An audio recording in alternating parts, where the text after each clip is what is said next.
Il Monte Pelmo, patrimonio dell'umanità, alla nostra sinistra, alla nostra destra il Monte Cernera, incorniciano la frazione di Santa Fosca di Selva di Cadore. È qui che si trova l'Hotel Garni Ongaro, da ieri finito al centro dell'attenzione mediatica internazionale.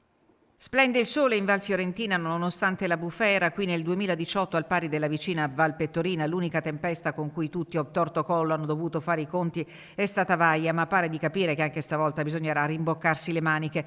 In gioco c'è la credibilità di un territorio unico, casa del cacciatore del Mesolitico di Mondeval de Sora, risalenti a 8000 anni fa, che oggi scricchiola sommerso dall'indignazione scatenata da Patrick Ongaro, gestore del Garnier 3 Stelle a Santa Fosca, che ha respinto la prenotazione di una coppia di turisti israeliani interessati a soggiornare nel cuore delle Dolomiti perché ritenuti responsabili di genocidio. Siamo evidentemente rimasti tutti allibiti.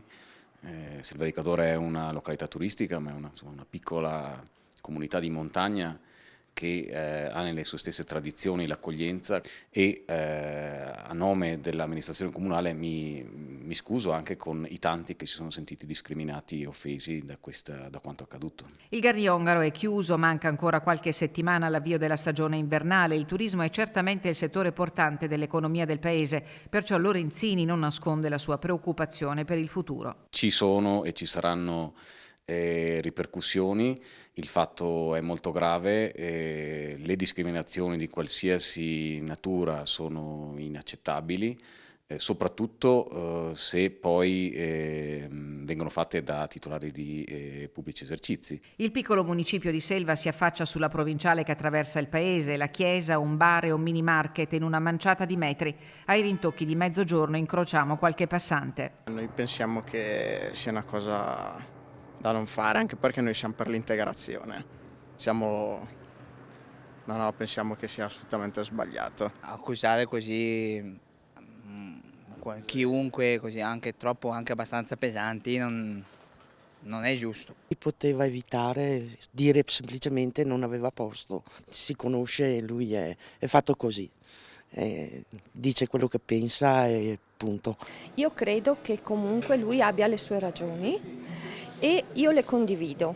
Lui forse è stato un po' brusco nell'esporre la sua opinione, la propria idea, però effettivamente questo è. Israele non sta facendo una bella cosa, poi non è giusto che il singolo cittadino, turista che sia o meno, abbia queste brutte responsabilità a livello del proprio paese, però così è, inutile girarci tanto. È un barbaro, un incivile, è un ignorante che vada a leggersi la storia e si vergogna e basta.